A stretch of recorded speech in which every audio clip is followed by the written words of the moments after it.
your desk doesn't have truthness, Or but the proposition concerning your desk being there. Yeah. Okay. So I see nothing wrong with that. Any object capable of interacting with truth must necessarily be non-physical. So I still don't see how this relates to free will then. Is that what you're typing up now? Yeah, we're getting there. Okay. Because so far I don't see any way of me denying that, as much as I'm sure I'm fucked by accepting it. Because, like, I mean, Gray was just fucked after he accepted non-contradiction. I mean, it's like not that hard to fucking argue for moral realism.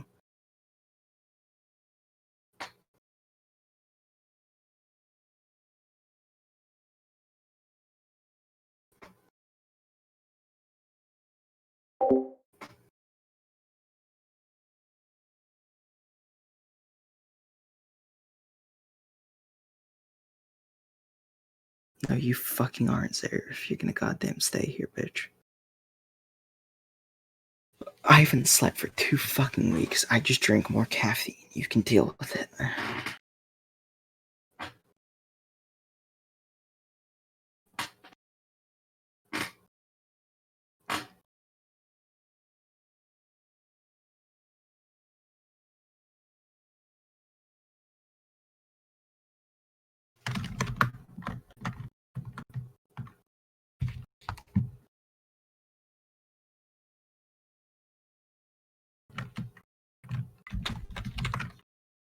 I'm gonna send you the few things that, like, some of my smarter friends have told me to read.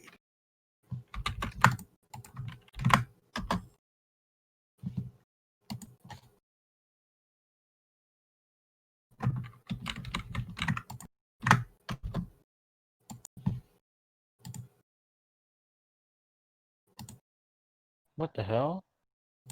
What? I didn't know you. I thought there was a music button here. What? What the fuck? Okay, bud. Okay. Alright, here's the next argument. Alright, cool. So, proposition 1 of truth. Propositions are objects capable of interacting with truth and necessarily be non-physical. Neither our minds interact with these propositions to discuss them, or our mind does not interact with these propositions to discuss them. Truth propositions are objects capable of interacting with truth and necessarily be non-physical. Therefore, either our minds interact with propositions to discuss them, or our mind does not interact with propositions to discuss them.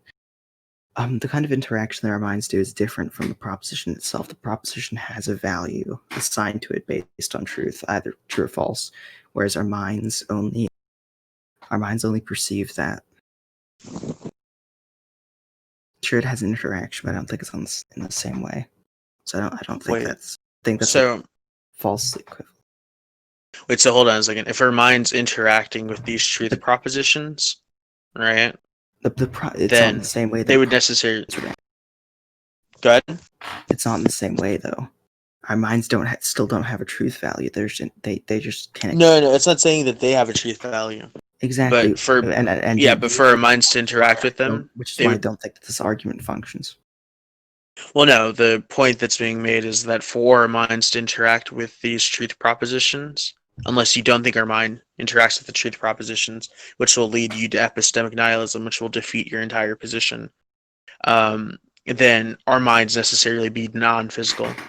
Okay, I'm gonna need you to, like, somehow verify that it's necessary that in order to I think that a physical thing can interact with a non-physical thing. Or are you saying like the brains within our skulls are just like vacuous and they're there for show? No, I think that what's happening is there's just a simultaneity. You ever heard of what Leibniz thought about like philosophy of mind? No, like our it's like 2 clocks that just so happen to be synced up. So one of them could totally stop working at any point, and then the other one would continue to go on. So our mind works independently of our body. There's not actually a connection. That's like the Leibnizian solution to the mind-body interaction problem. Okay, I just still don't see the necessity for something to be non-physical in order to interact with physical things. And that would also be implying that our entire bodies are physical, so our bodies are articulating with what our mind thinks of. So I don't see how this applies. If our minds are non-physical, Well, I don't think that our mind and bodies are interacting. It just Okay, seems like that, but that's not what's actually happening. Okay, so what's actually happening then? Our mind's doing something in a non-physical realm, and then our body is just doing what it's presentably doing now in the physical realm. Okay, so if our minds are not interacting with our, what attaches my mind to my body in any way? Nothing. Okay, They're so just in synchronicity. No. So that means my brain is comprehending the non-physical propositions at the same time as my non-physical brain is comprehending them. But it doesn't change the fact that Well, it's not a non-physical brain. my physical body is at some point interacting with them, right? Because I'm voicing them. So there's at some point a communication where those truth propositions, right, are like in some way interacting with my body. It would have to be the case. Or are you saying that I'm just like a mindless husk, like lucking out and just saying these? And there's like something. Oh no! It's just two clocks that But it seem doesn't to be change that. It connected doesn't. when they're really not. But those two clock. Okay, but that's vacuous. It's irrelevant then. Because Wait, you're how is just it vacuous? because then you're just saying that there's another non-physical me who's also doing the same things. Yeah, it's it doesn't proof. change the fact that my physical body's still interacting. Well, okay. Here's the I'm problem. physically able to comprehend. Those Wait one concepts. second. Wait 1 second. Wait, hold on. The proof is by necessity, right? So let me just show you the implication of what happens if you say the mind's physical. So if you're saying the mind's physical, that then means that given that truth is abstract, as we established in the first argument, that your mind is incapable of interacting with truth, unless you think physical and non-physical things can interact, in which case I would ask you, what does it mean for something to be non-physical and for it to then interact with something physical? No. Well, Because I would physicality argue, is I'm gonna go ahead and argue. Mhm. I'm gonna go ahead and argue that on some level,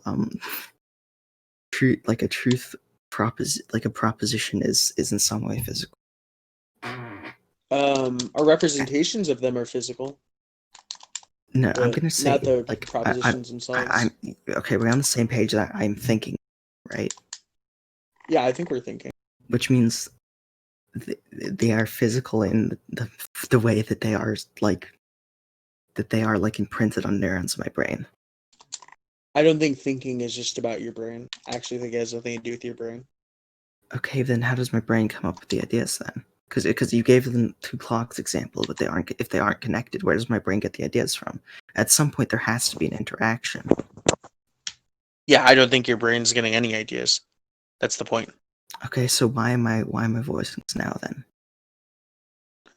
Again, it's just the two clocks. Just because both clocks turned to two doesn't mean anything.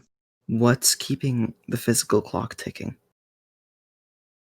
Wait, what do you mean? What's keeping it ticking? Like I'm saying these things, right? You agree with that? Sure.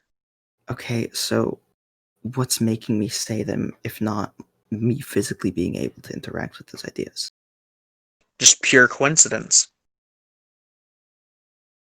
So you're chalking up the entirety of reality to pure coincidence to make your argument? Nope, that wasn't the claim I made. Yeah, your mind somehow interacts